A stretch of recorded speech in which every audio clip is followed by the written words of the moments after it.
अवैध गुटखा विक्रीबाबत आमदार शंकर जगताप यांनी केली विधानसभेत पोलखोल। आमदार जगताप यांच्या विधानसभेतील तारांकित प्रश्नानंतर धक्कादायक माहिती उघड झाली आहे। राज्यात गुटखा, पान मसाला आणि सुगंधित तंबाखूवर कडक कायदेशीर बंदी असतानाही छुप्या मार्गाने विक्री आणि उत्पादन जोरात सुरू असल्याचं धक्कादायक वास्तव आमदार शंकर जगताप यांनी उपस्थित केलेल्या तारांकित प्रश्नामुळे समोर आलंय। गेल्या 5 वर्षात पोलीस प्रशासनाने 13,783 गुन्हे दाखल करत तब्बल 18,501 आरोपींना बेड्या ठोकल्या आहेत।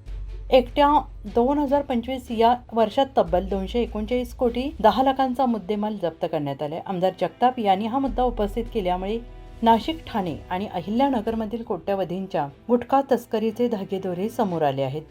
दरम्यान नाशिक आणि ठाणे जिल्ह्यात मोठी कारवाई करण्यात आल्याची माहिती मुख्यमंत्री देवेंद्र फडणवीस यांनी दिली आहे।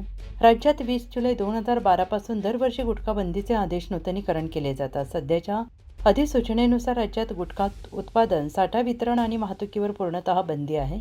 मात्र तरीही मुंबई, ठाणे, पालघर, छत्रपती संभाजीनगर, जालना, नांदेड, अहिल्यानगर आणि नाशिक जिल्ह्यात अवैधरित्या गुटख्याचे उत्पादन आणि विक्री सुरू असल्याचं आमदार शंकर जगताप यांनी शासनाच्या निदर्शनास आणून दिले। दरम्यान याचे लोण अनेक शहरांमध्ये देखील पसरत आहे आणि हाच धागा जोडत आमदार जगताप यांनी तारांकित प्रश्नांच्या क्रमांक 23-1-27 माध्यमातून गुटखाबंदीच्या ढिसाळपणा शासनाच्या निदर्शनास आणून दिला। गुटखाबंदी संदर्भात राज्य शासनाकडून कोणती उपाययोजना केली जाते आहे याची विचारणा देखील त्यांनी केली। यावर उत्तर देताना मुख्यमंत्री देवेंद्र फडणवीस यांनी गेल्या 5 वर्षातील पोलीस कारवाईची सांख्यिकी सादर केली। अन्न सुरक्षा आणि मानके कायद्यानुसार दोषींवर कारवाई सुरू आहे, यात सातत्य राखले जाईल असंही मुख्यमंत्री देवेंद्र फडणवीस यांनी स्पष्ट केले।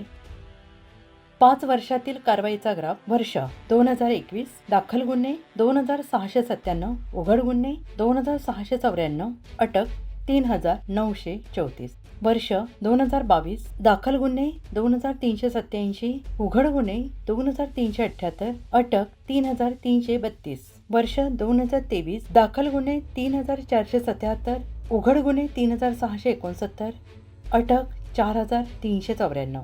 वर्ष 2024 दाखल गुन्हे 2784, उघड गुन्हे 2777, अटक 3668। वर्ष 2025 दाखल गुन्हे 2438, उघड गुन्हे 2414, अटक 3173।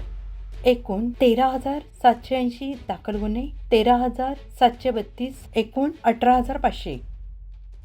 राज्यातील तरुण पिढीला व्यसनाधीनतेच्या गर्दीतून बाहेर काढण्यासाठी गुटखा बंदीची कडक अंमलबजावणी होणे गरजेचे आहे आणि यासाठी मुख्यमंत्री तसेच संबंधित विभागांच्या माध्यमातून केले जाणारे प्रयत्न दिलासादायक असल्याचे मुख्यमंत्री देवेंद्रजी फडणवीस यांनी दिलेल्या उत्तरात स्पष्ट होत आहे।